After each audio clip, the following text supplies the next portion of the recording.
चलिए बच्चों, हम अध्ययन प्रारंभ करते हैं। यह मादा जनन तंत्र क्या है?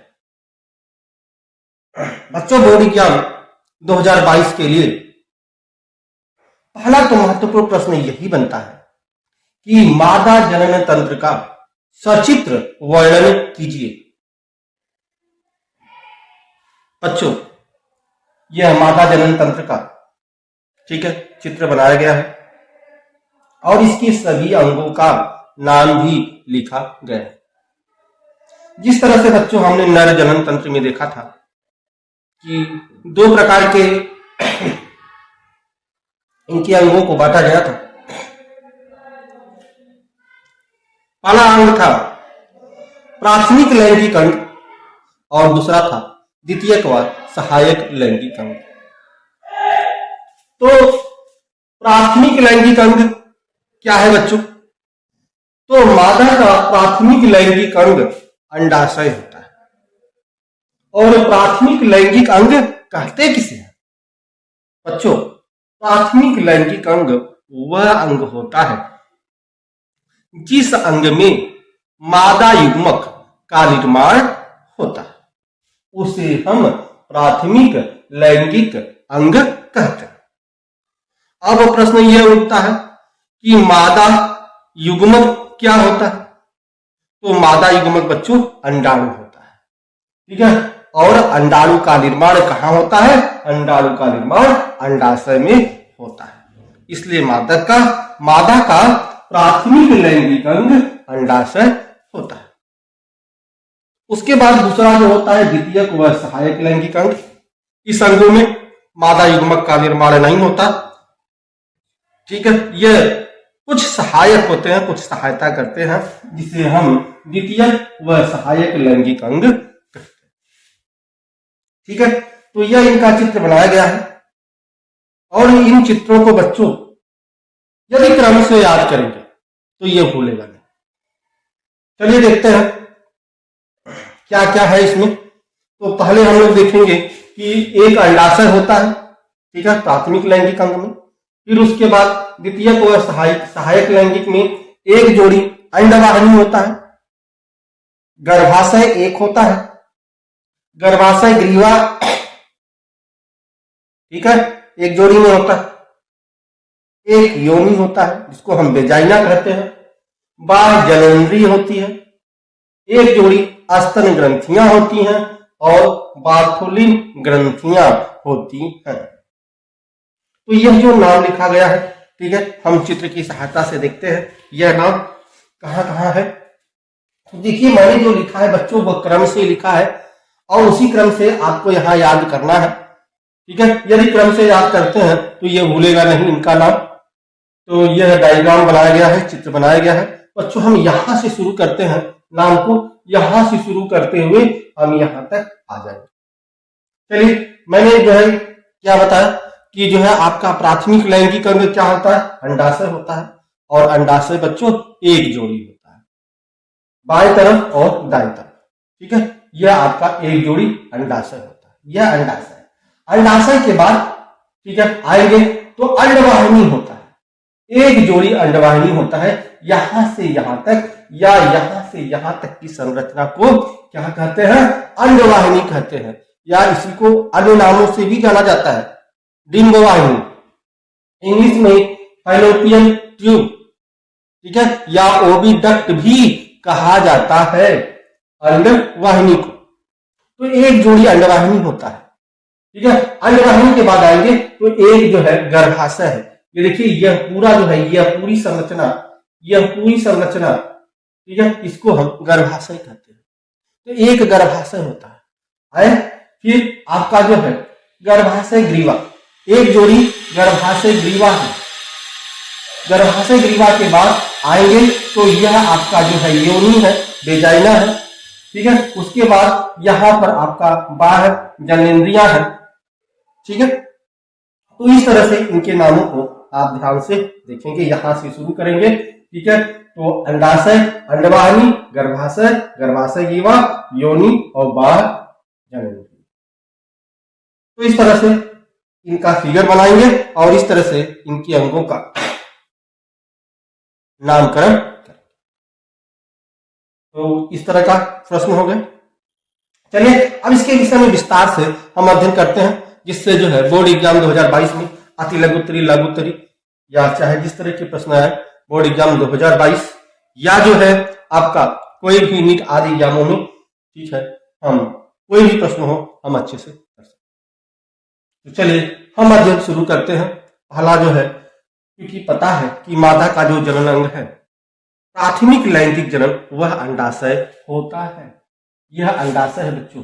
अंडाशय क्या है? एक जोड़ी पाया जाता है, बाएं और दाएं तरफ दोनों तरफ जो है आपका यह अंडाशय पाया जाता है। ठीक बच्चों, और यह अंडाशय कहां पाया जाता है बच्चों? आपने जो है देखा था, ठीक है, जब हम नर जनन तंत्र पढ़ रहे थे तो नर जनन तंत्र का प्राथमिक लैंगिक अंग क्या था? विषण था, टेस्टिस था। जो विषण जो है, विषण कोश में शरीर के बाहर स्थित होता था, ठीक है। लेकिन यहां पर देखेंगे कि जो मादा का प्राथमिक लैंगिक अंग है अंडाशय, वह शरीर के बाहर स्थित नहीं होता, बल्कि यह उदर गुहा में, उदर गुहा के निचले हिस्से पर यह अंडाशय दोनों तरफ बाएं और दाएं तरफ पाया जाता है, ठीक है, उदर गुहा। अब यह उदर गुहा कहां होता है बच्चों? जो आपकी नाभि होती है, नाभि के नीचे वाला जो हिस्सा होता है वह उदर गुहा होता है। तो उदर गुहा में निचले वाले भाग में यह जो है अंडाशय जो है पाया जाता है। और आपने देखा था कि जो विषण था, गर्भाशय में जब बच्चा था 7 महीने तक, तो उसमें जो है विषण कहाँ था? उसमें भी विषण उदर गुहा में था। लेकिन 7 महीने के बाद वह जो है आपका विषण निकलकर कहाँ आ गया था? उदर गुहा से यह आ गया था विषण कोश में, ठीक है। और नर में यदि जो है विषण उदर गुहा में ही रहता है, अर्थात उदर गुहा से निकल नहीं पाता, अर्थात विषण कोश में नहीं आ पाता, तो मैंने बताया था कि उसमें क्या होता है? उसमें स्पर्म का निर्माण नहीं होता है। क्यों स्पर्म का निर्माण नहीं होता है? क्योंकि स्पर्म के निर्माण के लिए जो उनका टेम्परेचर है शरीर के टेम्परेचर से 2 से 3 डिग्री कम होना चाहिए, तभी स्पर्म बनेगा, अन्यथा स्पर्म नहीं बनेगा, ठीक है। तो इसीलिए जो है विषण जो है विषण कोश में शरीर के बाहर स्थित होता है। बच्चों उसका हम संपूर्ण जानकारी जो है पिछले वीडियो में बता दिए हैं, ठीक है। और आप जो है इसका लिंक जो है हम जो है इन स्क्रीन तथा डिस्क्रिप्शन में भी हम दे देंगे, वहां से भी आप देख सकते हैं। तो चलिए हम अब बात करते हैं अंडाशय की। तो हमने देख लिया कि अंडाशय कितनी होती है? अंडाशय एक जोड़ी होती है। कहां पाया जाता है? उदर गुहा के निचले हिस्से में पाया जाता है। और अंडाशय में ही अंडाणु का, देखिए यह अंडाणु बनाया गया है, अंडाशय में ही अंडाणु का निर्माण होता है। अंडाशय को इंग्लिश में ओवरी कहते हैं, ठीक है। तो इस अंडाशय या इस ओवरी की, ठीक है, लंबाई चौड़ाई कितनी होती है? चलिए इसके विषय में हम जानते हैं।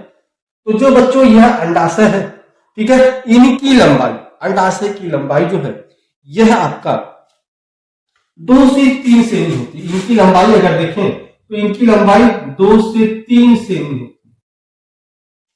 लंबाई 2 से 3 सेमी जो है यह आपका क्या होता है? यह लंबा होता है अंडाशय, ठीक है। इनकी चौड़ाई देखें तो इनकी चौड़ाई 2 सेमी होती है, और इनकी मोटाई देखें तो इनकी मोटाई 1 सेमी होता है। अंडाशय की जो आंतरिक संरचना है इसके विषय में हम अध्ययन करेंगे बच्चों, लेकिन जो है आगे जो है हम इसका अध्ययन करेंगे कि अंडाशय की आंतरिक संरचना क्या है। नर में जो नर युग्मक शुक्राणु होता है, जब वह यौनारंभ अवस्था में पहुंचते हैं तब उसमें स्पर्म या शुक्राणु का निर्माण विषण में होता है। लेकिन यहां पर, ठीक है, मादा में क्या होता है? ठीक है, यह जन्म से ही अंडाणु का निर्माण होता है।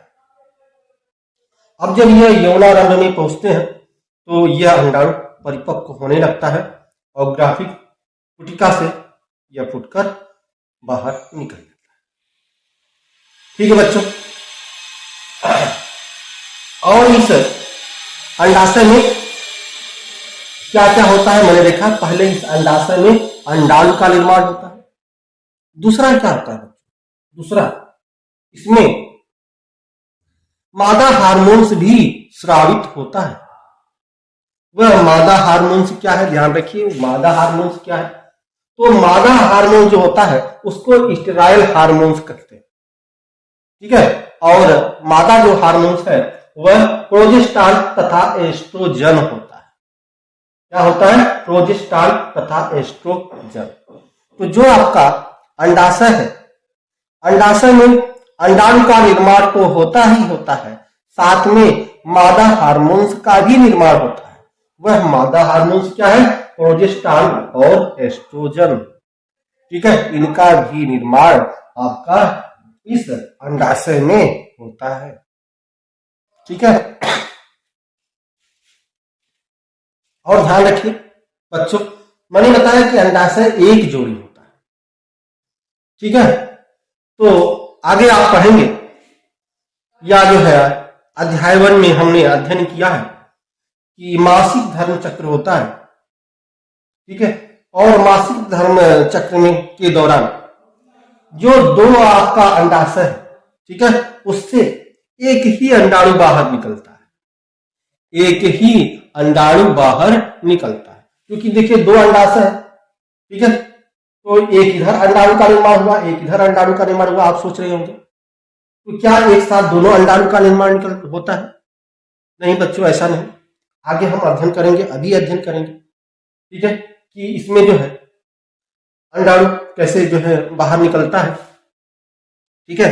और मासिक धर्म चक्र में हम आगे यह भी देखेंगे कि महिलाओं को जो मासिक धर्म शुरू होता है तो हल्का सा दर्द होता है, पेन होता है, मीठा दर्द होता है। क्यों ऐसा होता है, यह भी अध्ययन करेंगे। और यह भी अध्ययन करेंगे कि बच्चों जो है इसमें केवल एक ही अंडाणु बाहर निकलता है, ठीक है। जैसे इनका एक एकांतर क्रम चलता है, एकांतर क्रम। मान लीजिए यह जनवरी महीना में इस तरफ से जो है अंडाणु निकला, तो अगले महीने में एकांतर क्रम जनवरी, तो फरवरी में इस महीने से अंडाणु निकलेगा। फरवरी में इस महीने से अंडाणु नहीं निकलेगा, इस महीने से फरवरी में। मार्च में है तो मार्च में अब इस तरफ से अंडाणु नहीं निकलेगा, बल्कि इस तरफ से अंडाणु निकलेगा। और महिलाओं को कैसे पता चलेगा कि अंडाणु कौन सा अंडाणु निकला है, बाया वाला या दाया वाला? यह भी अध्ययन करने वाले हैं बच्चों। चलिए देखिए बच्चों, तो यह जो अंडाणु है, ठीक है, यह जो दोनों अंडाणु है, एक बाएं तरफ एक दाएं तरफ, ठीक है, इन दोनों से एकांतर क्रम में अंडाणु निकलते हैं, अर्थात एक बार में एक ही अंडाणु या ओवम निकलता है, ठीक है। और यह एकांतर क्रम में निकलता है, ठीक है। यदि जो है इस जनवरी के महीने में इसमें निकला, तो अगला जो फरवरी वाला महीना है, फरवरी में इससे नहीं निकलेगा, बल्कि इस वाले अंडाशय से अंडाणु निकलेगा। तो एकांतर क्रम में जो है अंडाणु निकलता है। तो ये ध्यान रखिएगा बच्चों, ठीक है। अंडाशय से, ठीक है, कितने अंडाणु निकलते हैं? एक अंडाणु, ठीक है, और वह भी एकांतर क्रम में निकलते हैं, ठीक है। कैसे पता महिलाओं को कि किस तरफ का जो है अंडाणु निकला है, बाएं तरफ का या दाएं तरफ का?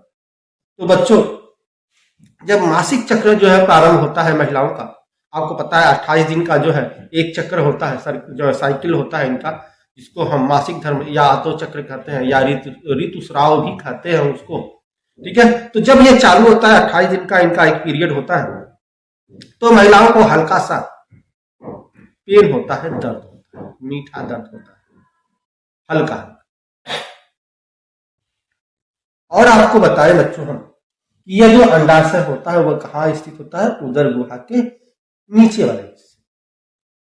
तो जब अंडाणु निकलता है और जो वह पेन होता है, दर्द होता है हल्का हल्का, तो महिलाएं यह पता कर सकती हैं कि कौन सा अंडाणु निकला है, बाया वाला या दाया वाला।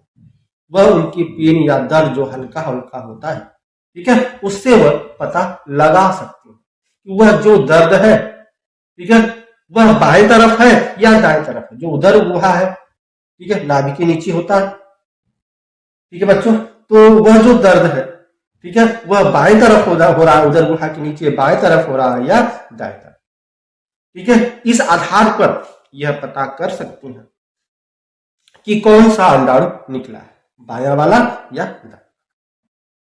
ठीक है बच्चों, तो हमने अंडाणु के विषय में देखा और अंडाणु की आंतरिक संरचना हम आगे देखेंगे। ठीक है, किस तरह से जो है अंडाशय में अंडाणु का निर्माण होता है, जिसको हम अंडजनन कहते हैं, उसके विषय में भी हम आगे अध्ययन करेंगे। ठीक है, एक चीज और बच्चों, यह जो अंडाशय है, ठीक है, वह किसके साथ जुड़ा होता है। देखिए, यह अंडाशय ऐसे लटका नहीं रहता बच्चों, यह अंडाशय देखिए यहां पर, ठीक है, देखिए यह जुड़ा हुआ, ठीक है, यह अंडाशय देखिए अंडाशयीय स्नायु बोलते हैं, अंडाशयीय स्नायु। तो अंडाशयी स्नायु के साथ, ठीक है, जो अंडाशय है, ठीक है, वह अंडवाहिनी से जुड़ा होता है। अंडवाहिनी और जो है यह आपका जो गर्भाशय है, वह स्नायुओं द्वारा, अंडाशयी स्नायुओं द्वारा वह जो है जुड़ा होता है।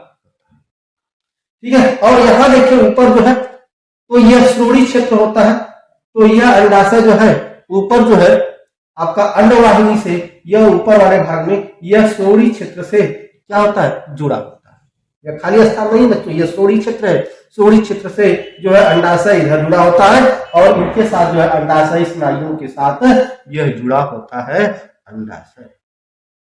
ठीक है बच्चों, तो यह तो रहा अंडाशय, जो मादा का प्राथमिक लैंगिक अंग है। इसके विषय में मैंने अध्ययन किया कि इनकी लंबाई 2 से 3 सेमी होती है, ठीक है, और इनकी मोटाई 1 सेमी होती है।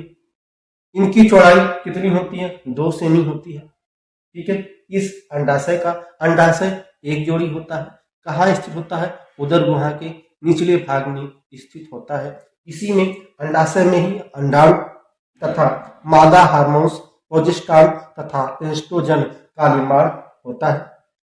अंडाशय से अंडाणु महीने में एक बार ही निकलता है। ठीक है, और यह दोनों तरफ का जो है वह एकांतर क्रम में यह चलता रहता है। चलिए, अब इसके बाद हम आते हैं अंडवाहिनी के विषय में। अंडवाहिनी के विषय में अध्ययन करते हैं। यह अंडवाहिनी क्या है बच्चों, यहां से यहां तक की जो आपकी नली है, ठीक है, इसी को हम अंडवाहिनी या एक और नाम है डिंबवाहिनी या इंग्लिश में फैलोपियन ट्यूब या ओविडक्ट भी कहते हैं। यह एक जोड़ी होता है बच्चों, अंडवाहिनी एक जोड़ी होता है, यह भी बाएं और दाएं तरफ आ जाता है। और इस नली की लंबाई, इस अंडवाहिनी की लंबाई देखा जाए तो यह 10 से 12 सेमी यह नली लंबी होती है, 10 से 12 सेमी लंबी होती है। और इस अंडवाहिनी के 3 भाग होते हैं। जो सबसे, ठीक है, अग्र वाला भाग है, ठीक है, उसको हम, जो अग्र वाला भाग है, देखिए यहाँ जो अग्र वाला भाग है, इसको हम कीपक कहते हैं। क्या कहते हैं, कीपक। अगर इंग्लिश में बात करें तो इंडिबुलम कहते हैं। ठीक, अब इसके पीछे, ठीक है, अर्थात ये जो आपका बच्चों ये अंडवाहिनी है, एक जो है नली है, और उस नली को अलग अलग जगह पर अलग अलग नामों से जाना जाता है। जैसे इसका जो अग्रभाग है उसको हम कीपक कहते हैं। इसके पीछे वाला भाग हिंदी में तुम्बिका, हिंदी में क्या कहते हैं, इसको तुम्बिका कहते हैं, इंग्लिश में एम्फुला। एम्फुला के बाद इसके पीछे वाला भाग, ठीक है, संकीर्ण पथ हिंदी में और इंग्लिश में अस्थमस कहते हैं। इस तरह से अंडवाहिनी के 3 भाग होते हैं। और ये जो कीपक है, कीपक के देखिए आगे जो है अग्रभाग में, ठीक है, एक अंगुली जैसी संरचनाएं है, यह अंगुली जैसी संरचना है, इसको हम झालर या फिम्बरी कहते हैं, झालर या फिम्बरी कहते हैं। ठीक बच्चों, तो यह जो आपका अंडवाहिनी है, फैलोपियन ट्यूब है, ठीक है, इनके 3 भाग और इनके आंतरिक अस्तर देखें, इनकी आस्तरिक अस्तर देखें तो इनके आस्तरिक अस्तर में, ठीक है, क्या पाया जाता है, ध्यान रखिए, इसके आंतरिक अस्तर में एक शब्द मिलता है पक्षमाभिया।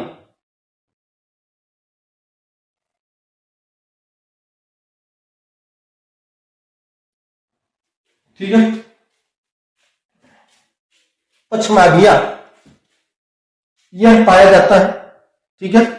यहां जो इसके आंतरिक स्तर है, जो अंडवाहिनी के आंतरिक स्तर है, पक्षाभिया, ठीक है, पक्षाभिया इसमें पाया जाता है और यह रोए जैसी संरचना होती है, ठीक है। और यह पक्षाभिया के कारण ही, ध्यान रखिए, जो अंडाशय से अंडाणु निकला जिसको हम अंडोत्सर्ग कहते हैं, ठीक है, इस अंडे को झालर द्वारा पकड़ लिया जाता है। अब झालर द्वारा जब पकड़ लिया जाता है तो जो आपका अंडवाहिनी है इसमें जो है, ठीक है, मैंने कहा कि पक्षाभिया पाई जाती है, ठीक है, और उस पक्षाभिया में रोए जैसे जो है यह होता है, ठीक है, इस तरह से जो है स्पूत करता है। तो यह क्या करता है, अंडाणु को, ठीक है, अंडाणु को गर्भाशय की ओर क्या करता है, धकेलता है। अर्थात इसी के कारण, पक्षाभिया के गति के कारण अंडाशय जो है, ठीक है, कहां पर आता है, अंडाशय यह आता है तुम्बिका संकीर्ण पथ, ठीक है, इंकुलरी अस्थमस जंक्शन पर पहुंचता है। ध्यान रखिएगा यह स्थान। बच्चों यह प्रश्न पूछता है कि जो है निषेचन की क्रिया कहां संपन्न हो। तो बच्चों निषेचन की क्रिया अंडवाहिनी के, ठीक है, तुम्बिका संकीर्ण पथ या इंकुलरी अस्थमस जंक्शन पर निषेचन की क्रिया संपन्न होती है। यहां पर है बच्चों, इन दोनों के बीच में तुम्बिका और स्थमस, माने तुम्बिका और संकीर्ण पथ के बीच में यह वाला जो स्थान है, ठीक है, यही वाला जो है स्थान तुम्बिका संकीर्ण पथ या इंग्लिश में एंकुलरी अस्थमस जंक्शन कहते हैं। यहीं पर अंडाणु और स्पर्म क्या होता है, संलयित होता है, फ्यूज होते हैं और निषेचन होता है। तो यह ध्यान रखिएगा, यह बहुत ही महत्वपूर्ण प्रश्न है। तो ध्यान रखिएगा बच्चों कि जो यह आपका अंडाणु है यह अचल है बच्चों, अंडाणु में गति नहीं होती, यह अचल होता है। तो प्रश्न यही पूछ सकता है, नीट आदि में प्रश्न पूछा गया है कि जो है अंडाणु अचल है तो वह किस तरह से वह जो है इंकुलरी अस्थमस जंक्शन पर पहुंचता है। यह पहुंचता है पक्षाभिका के कारण, पक्षाभिया या पक्षाभिका, पक्षाभिका बोलते इसको, पक्षाभिका के कारण यह पक्षाभिका पेशी होती है, ठीक है, और इसी के कारण यह जो है रोए जैसी संरचना होती है। तो एक पक्षाभिका जो है अंडाणु को क्या करते हैं, अपने से दूर अर्थात उनको ढकेलते हैं। तो इस तरह से जो है, क्योंकि इनका जो अंडवाहिनी का जो आंतरिक स्तर है वह इसी का बना है, पक्षाभिका का बना है, ठीक है, और यह क्या करता है, अंडाणु को कहां ले जाता है, अंडाणु को ढकेल कर जो है आपका तुम्बिका संकीर्ण पथ तक ले जाता है, ठीक है। तो यह प्रश्न पूछा जाता है, नीट आदि में प्रश्न यह पूछा गया है बच्चों। ध्यान रखिएगा कि जो है अंडाणु कैसे जो है तुम्बिका संकीर्ण पथ या एंकुलरी अस्थमस जंक्शन पर पहुंचता है, क्योंकि अंडा तो अचल होता है, अंडा जो है चलता नहीं है, स्वयं नहीं चलता, ठीक है। तो वह किसके जो है माध्यम द्वारा वो पहुंचता है, तो वह पहुंचता है पक्षाभिका के द्वारा, पक्षाभिका के कारण जो है द्वारा जो है अंडाणु जो है आपका एंगुला अस्थमस जंक्शन पर पहुंचता, ठीक है।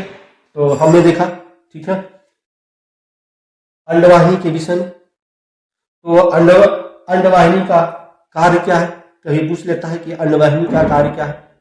तो बच्चों अंडवाहिनी का कार्य क्या है, तो अंडवाहिनी का कार्य यह है कि अंडाणु को, ठीक है, गर्भाशय तक पहुंचे, ठीक है, गर्भाशय तक पहुंचाता है। यह जो है आपका अंडवाहिनी अंडाणु को पहला कार्य होता है।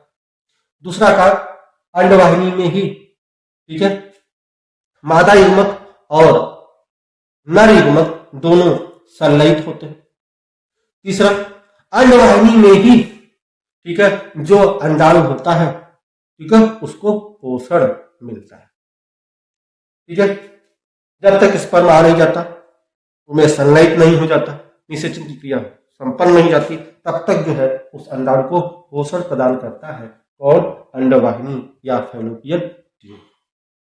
तो यह रहा कार्य अंडवाहिनी का फैलोपियन ट्यूब।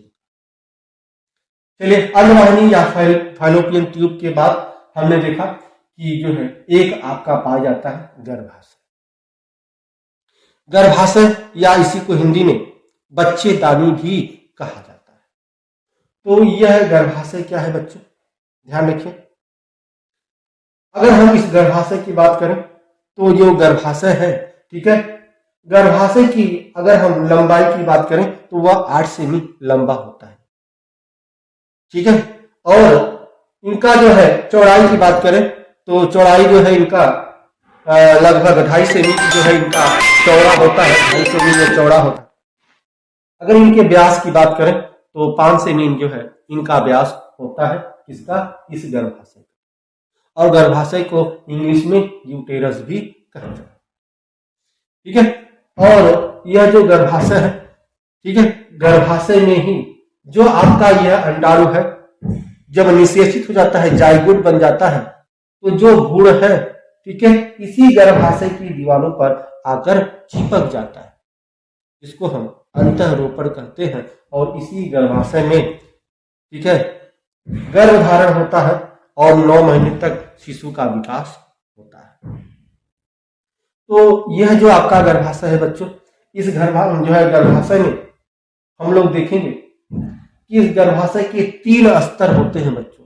गर्भाशय के या गर्भाशय के अर्थात यूटेरस के 3 स्तर होते हैं, ठीक है। जो इसका सबसे बाहरी स्तर होता है इसको हम परिगर्भाशय या इंग्लिश में पेरीमेट्रियम कहते हैं, पेरीमेट्रियम, या इसको हिंदी में परिगर्भाशय कहते हैं।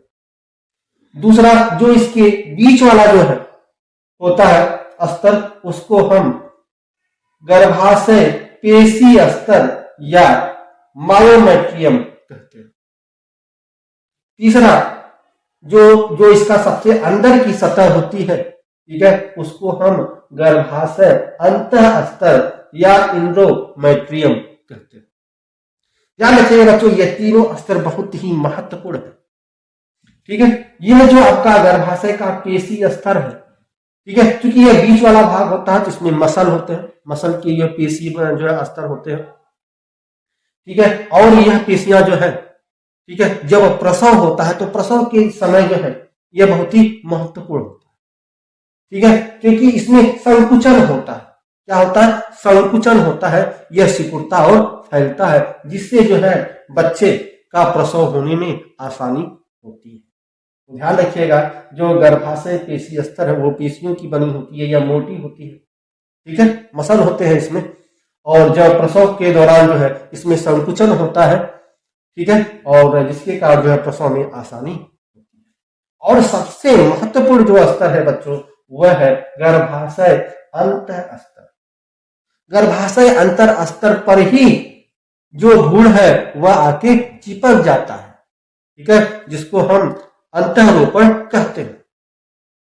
और यहीं पर जो है आपका 9 महीने शिशु का विकास होता है। दूसरी चीज बच्चों, दूसरी चीज यह कि जब ध्यान रखिए, आपने कहा कि जो है 28 दिन का मासिक चक्र होता है, और जब अंडाणु जो है यहाँ पर परिपक्व हो जाता है, यहां से अंडाणु निकलकर जो है इंपुलरी अस्थमस जंक्शन पर पहुंचता है, तो यह गर्भाशय अपने को तैयार करता है, ठीक है, किसके लिए, इस शिशु को, जो भ्रूण होता है, जो इसके आपका गर्भाशय अंतर स्तर है जिस पर आके चिपक जाता है, अंतःरोपण होता है, तो गर्भाशय को, ठीक है, गर्भाशय के माने जो आपका शिशु है, ठीक है, जो अंतःरोपण होता है उसके लिए यह अपने को तैयार करता है। और अंतः स्तर क्या हो जाता है, यह जो है बन जाता है। यह अंतः स्तर ध्यान रखिएगा हर मासिक चक्र में यह टूटता है और बनता है। जब जो है आपका जो है 28 दिन जब समाप्त होता है, जब मासिक चक्र जो है उसका शुरू होता है, प्रारंभ होता है, जो है बता चुके हैं मासिक चक्र बच्चों, ठीक है, 28 दिन का होता है और एक हफ्ता में जो है हम इसको बांटते हैं, या पिछले वीडियो में हमने इसका अध्ययन किया है, ठीक है, अध्याय 1 में। तो जो आपका गर्भाशय अंतः स्तर है बच्चों, यह अपने को तैयार करता है, ठीक है, और यह हर महीने में यह बनता और बिगड़ता है, ठीक है। ध्यान रखिए, यहां पर जब अंडाणु यहां से निकलकर, ठीक है, यह आता है इम्पुलरी अस्थमस जंक्शन पर, और यहां पर अंडाणु जो है स्पर्म का इंतजार करता है। ठीक है, यदि स्पर्म नहीं आया, उस 28 दिनों में स्पर्म नहीं आया, तो क्या होता है, यह जो अंडाणु होता है वह तो निष्क्रिय हो जाता है, नष्ट हो जाता है। ठीक है, नष्ट होकर वह गर्भाशय में आ जाता है, पहली चीज। और दूसरी चीज, यह जो अंतर गर्भाशय अंतर स्तर है यह भी नष्ट हो जाता है और ब्लड और रक्त में बदल जाता है। क्योंकि आपको पता है बच्चों कि जो आपका यह अंडाशय है उसमें कुछ मादा हार्मोन से भी स्रावित होता है, प्रोजेस्टेरोन और एंड्रोजन। ठीक है, जब जो है आपका शुक्राणु यहां पर नहीं आता है तो क्या होता है, जो प्रोजेस्टेरोन है, जो है एस्ट्रोजन है, इनका स्राव मंद हो जाता है, कम हो जाता है, निष्क्रिय हो जाता है। ठीक है, और हार्मोन्स परिवर्तन के कारण यह जो आपका गर्भाशयी अंतर स्तर है वह भी टूट जाता है, नष्ट हो जाता है और ब्लड में परिवर्तित हो जाता है। और मासिक जो है चक्र के दौरान जो ब्लड जो ब्लीडिंग होती है, ठीक है, वह गर्भाशयी स्तर है, जो आपका गर्भाशय का अंतर स्तर है, ठीक है, यही ब्लड के रूप में परिवर्तित हो जाता है। ठीक है, और जो अंडाणु जो है अंडाणु नष्ट हुआ था वो, ठीक है, वह सभी जो है ब्लड के रूप से, ठीक है, वेजाइना के माध्यम से ब्लीडिंग होता है, बाहर निकलता है। तो ध्यान रखिएगा बच्चों, यह गर्भाशय अंतर स्तर है, हर महीने में बनता और बिगड़ता है। ठीक है, फिर जब जो है आपका मासिक चक्र जब पहला दिन पहला सप्ताह चालू होता है, अंडाणु निकलता है, तो पुनः जो है यह आपका गर्भाशय अंतर स्तर बन। ठीक है, तो यह आपका जो है क्या है, गर्भाशय का कार्य। ठीक है, चलिए गर्भाशय के बाद देखेंगे आपका गर्भाशय के नीचे देखिएगा ग्रीवा। ठीक है, दोनों तरफ ग्रीवा होता है और एक ग्रीवा नाल भी है, यह ग्रीवा नाल है। ठीक है, यह भी जो है एक जोड़ी होता है, दोनों तरफ होता है, यह गर्भाशय ग्रीवा। और गर्भाशय ग्रीवा भी, ठीक है, यह गर्भाशय को और योनि को एक दूसरे को जोड़ता है। ठीक है, गर्भाशय ग्रीवा। गर्भाशय ग्रीवा के बाद आए तो यह आपका योनि है, वेजाइना है। ठीक है, योनि या वेजाइना, जिस तरह से हमने नर में जो देखा था कि पेनिस जो है प्राथमिक जनन अंग नहीं होता, ठीक उसी तरह से यह योनि या वेजाइना भी मादा का प्राथमिक लैंगिक अंग नहीं। ठीक है, आपने देखा योनि या वेजाइना का आकार, आपने देखा कि जो है इसी योनि या वेजाइना के माध्यम से मासिक धर्म चक्र में, ठीक है, जो ब्लीडिंग होता है, इसी के द्वारा ब्लीडिंग होता है। ठीक है, और यह जो है मादा जनन पथ कहा जाता है, मादा जनन पथ होता है, और इसी के माध्यम से पेनिस अंदर जो है एंट्री करता है और स्पर्म गर्भाशय में पहुंचता है। ठीक है, योनि के बाद वेजाइना। ठीक है, इसके बाद जो है बाह्य जननेंद्रिय है। बाह्य जननेंद्रिय के विषय में हम आगे विस्तार से अध्ययन करेंगे। उसके बाद जो है आपका यह जो योनि है, योनि के बाहर या बाह्य जननेंद्रिय में ही एक आता है योनि छद्म, या हिंदी में इसको हाइमेन कहते हैं। यह क्या होता है बच्चों, जब हम पहली बार शारीरिक संबंध बनाते हैं तो यह जो हाइमन झिल्ली है वह पतली एक झिल्ली होती है, पेशी की पतली झिल्ली होती है, यह टूट जाता है और ब्लीडिंग होने लगता है। ठीक है, लेकिन ध्यान रखिएगा बच्चों, यह जरूरी नहीं, ठीक है, कि पहली बार जब हम शारीरिक संबंध बनाए तभी यह हाइमन झिल्ली टूटती है, ऐसा नहीं, क्योंकि यह बहुत ही पतली झिल्ली होती है। ठीक है, और आज के समाज में लड़कियों का विवाह अधिक आयु में होने लगा है। पहले जो है 18-19 साल में ही इनका विवाह हो जाता है, लेकिन अब 24, 25, 26 साल में जो है विवाह होता है। तो अधिक आयु के कारण भी जो ऑटोमेटिक स्वतः ही यह हाइमेन झिल्लियां टूट जाती है। अधिक सीढ़ियां चढ़ने से, साइकिल चलाने से, शारीरिक श्रम करने से ऑटोमेटिक स्वतः ही यह हाइमेन झिल्लियां टूट जाती है।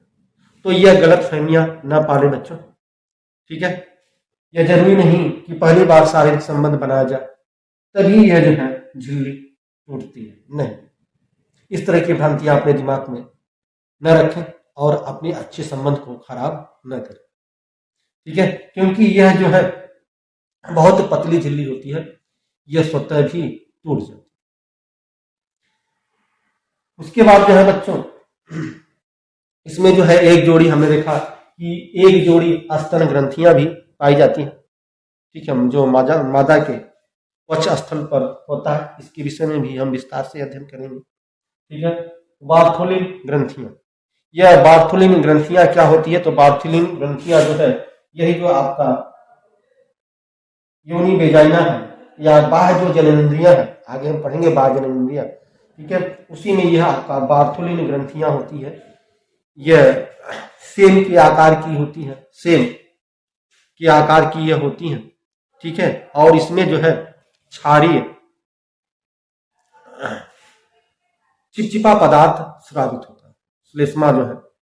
जिस तरह से हमने नर में देखा था कि नर में जो काउपर ग्रंथियां हैं उससे जो भी क्षारीय एक श्वेत, ठीक है, पदार्थ जो है स्रावित होता था।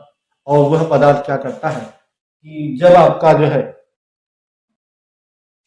वेजाइना और पेनिस में घर्षण को रोकता है, ठीक है, स्नेहल या चिकनाई प्रदान करता है, ठीक है, जिससे उनके घर्षण को रोकता है, ठीक है। तो यह क्या काम होता है आपका बार्थोलिन ग्रंथि।